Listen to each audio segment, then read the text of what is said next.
Good morning, good afternoon, and good evening, philosophers, and welcome to a possibly rather clangy edition of Philosophy of Science through the lens of medicine. Clangy because we're kind of in a bit of a construction site, so apologies for that. Now, suppose your doctor says, this treatment works. Do they believe it? Is it true? And here comes the epistemological question, do they know it? Now, as we discussed, Jacob Stegenger's medical nihilism isn't the cartoon claim that no medicine ever works and we should replace the pharmacy with healing crystals. It's the more unsettling claim that our confidence in medical interventions should generally be low. His master argument is Bayesian in spirit. The history of failed treatments gives many interventions a low prior probability of effectiveness. Malleable, bias-prone methods can produce apparently positive evidence even when treatments are completely ineffective. And observed benefits are often small. Put that together, Stegenger argues, and impressive-looking evidence may still warrant low confidence. So here is today's question. If rational confidence should be low, is medical knowledge possible at all? Bennett Holman makes the problem more uncomfortable by asking philosophers to stop imagining medical science in a frictionless vacuum. His central case concerns class 1 antiarrhythmic drugs. After a heart attack, ventricular extra beats, or VEBs, were associated with sudden cardiac death. The drug suppressed VEBs. The causal story looked seductively simple. Fewer abnormal beats, fewer dead patients. Cardiology by join the dots. The drugs were prescribed widely. Then the trial found substantially more deaths in the treatment group than the placebo group and was stopped early. The drugs improved the surrogate endpoint while worsening the outcome patients rather reasonably cared more about, remaining alive. A familiar lesson is that doctors relied on an incomplete mechanism and should have demanded RCT evidence about mortality. Holman thinks that is much too tidy. This wasn't merely an innocent inferential mistake. Commercial forces helped decide which questions were asked, which endpoints regulators accepted, which researchers acquired authority, and which results doctors encountered. Holman calls the idealized alternative friction-free epistemology, but actual doctors never receive evidence from the sky in a hermetically sealed evidence bag. It's produced and distributed by institutions containing careers, regulators, marketing departments, and shareholders who would quite like a brand new boat. Medical epistemology must therefore be social epistemology. Ask not only, is this study well designed, but why was it done, what disappeared, who controlled the microphone, and what did clinicians actually believe? To see whether this destroys medical knowledge, we need a brief visit to epistemology. Knowledge is often introduced as justified true belief. Gettier spoiled the party by showing that justified true belief can be true merely through luck. Our dispute concerns the warrant that turns true belief into knowledge. For the internalist, the warrant must be accessible from within the knower's cognitive perspective, through reflection or awareness of one's reasons. This doesn't mean every internalist demands certainty, nor is it justified true belief simply identical to internalism.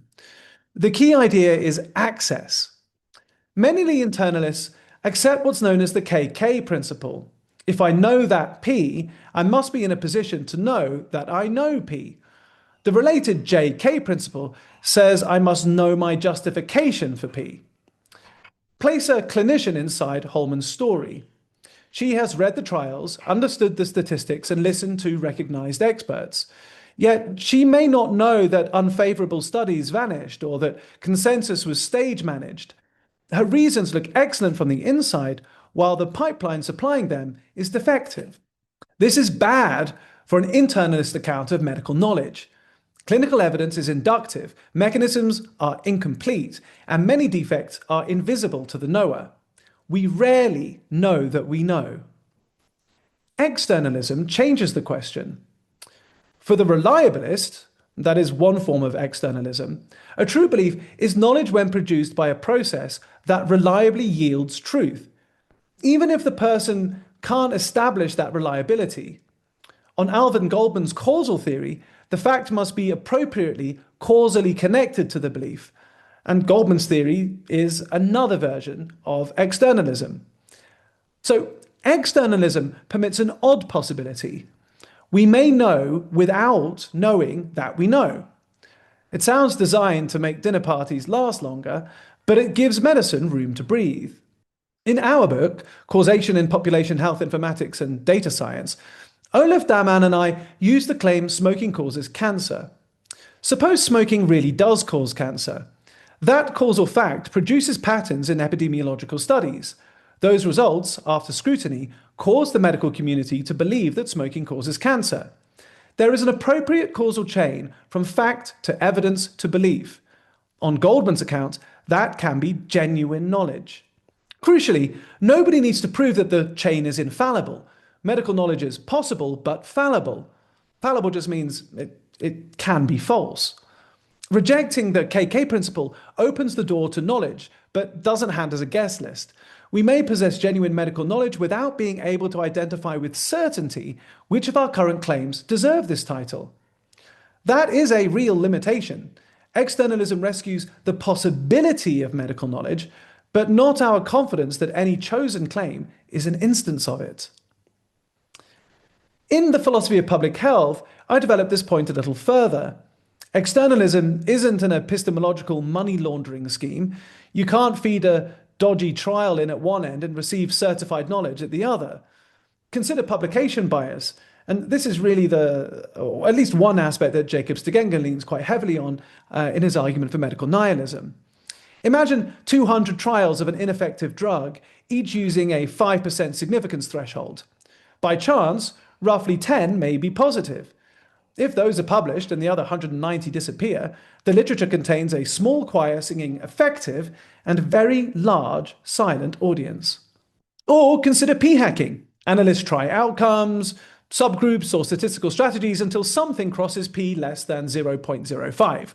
The resulting belief may be true by accident, but not appropriately connected to effectiveness. That's basically Gettier with a spreadsheet. For the reliabilist, therefore, publication bias, p-hacking, poor randomization, and commercial distortion aren't merely ethical blemishes. They damage the very processes that are supposed to generate knowledge. In public health, there's an additional problem. An internally valid result may fail in a new social setting. We also need what's sometimes called type 3 evidence, evidence about the contextual conditions under which an intervention will actually work. The externalist route becomes credible only as the system becomes reliable. Pre-registered trials and analyses, report null results and harms, open data and protocols to scrutiny, enforce randomization, separate marketing from inquiry, reward replication, and test results outside the original setting. So is medical knowledge possible? Well, in my opinion, yes, but not with the confidence of a man advertising supplements on Instagram. Stegenga shows why positive evidence may warrant less confidence than we assume. Holman argues, quite convincingly, that evidence is socially manufactured and distributed. Internalist approaches make knowledge very difficult because warrant is often inaccessible. But externalism makes it possible when true belief arises through reliable, truth-connected processes. Whether that possibility is regularly realized depends on the institutions.